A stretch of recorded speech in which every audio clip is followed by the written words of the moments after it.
Mohamed Hassan, a journalist from TRT World, who is also a local New Zealander, joins us now. And thank you so much for joining us, and my sympathies to you, everyone in the community here, about what happened on Friday, an utterly horrific outburst of violence. You are a New Zealander. You are a member of a very small community here of Muslims in New Zealand. How have you been processing the hate and what happened since then? Well, to be honest, Kristie, I was actually not even here when the event happened. I was all the way over in Turkey, and for the first few hours, it was difficult to even process that this was something that happened.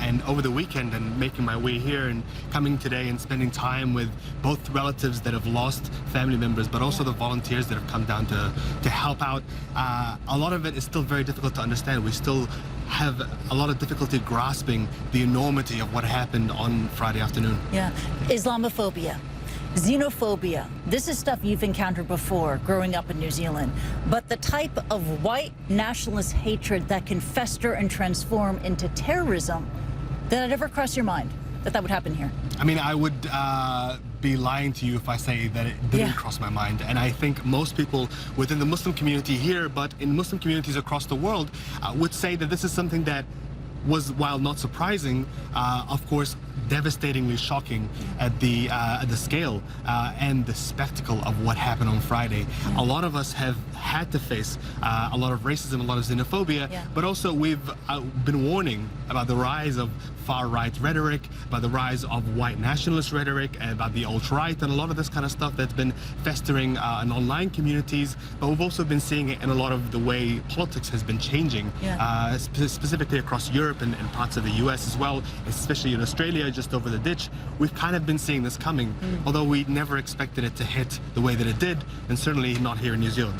How do you respond to casual Islamophobia and casual xenophobia? Because this is important, because casual expressions of this could happen in person or online, and it can take root and to turn potentially into terror. So how do you respond to it?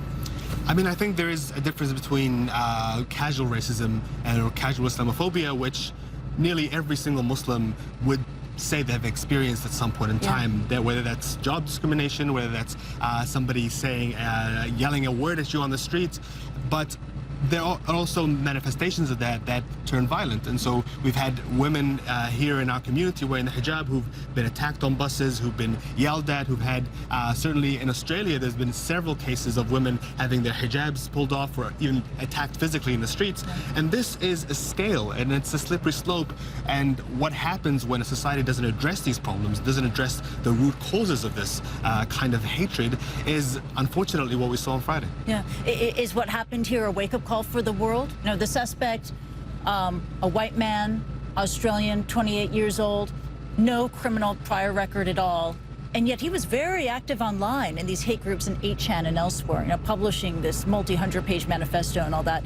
Is this a wake-up call that we need to dig around into these areas or dark corners to be able to find out where these threats are? Absolutely, and I would say it's a wake-up call that has come far too late. Over the last 2 years, we've seen the way this kind of online activity has manifested itself on the ground. We saw the Charlottesville marches where, you know, literal neo-Nazis were carrying torches and talking about white supremacy. These are groups that originated online, and we're seeing the same trends happen all across the world, where groups come together and they form right-wing, anti-immigrant, anti-Muslim rallies and then manifest that onto the streets. We saw back in 2011 the Andres Breivik attack, which echoes very similarly to what happened on Friday. A white male attacker with anti-immigrant sentiments who publishes a manifesto online and claims to be some sort of representative for a large group of people and carries out this senseless mass murder on a large group. If we hadn't woken up by now, what happened on Friday should certainly be the wake-up call that all of us need. Absolutely, and it was not just only a sickening mass murder, it was an act of terror, it was an act of hate that targeted Muslims as they were kneeling during Friday prayer. Absolutely atrocious.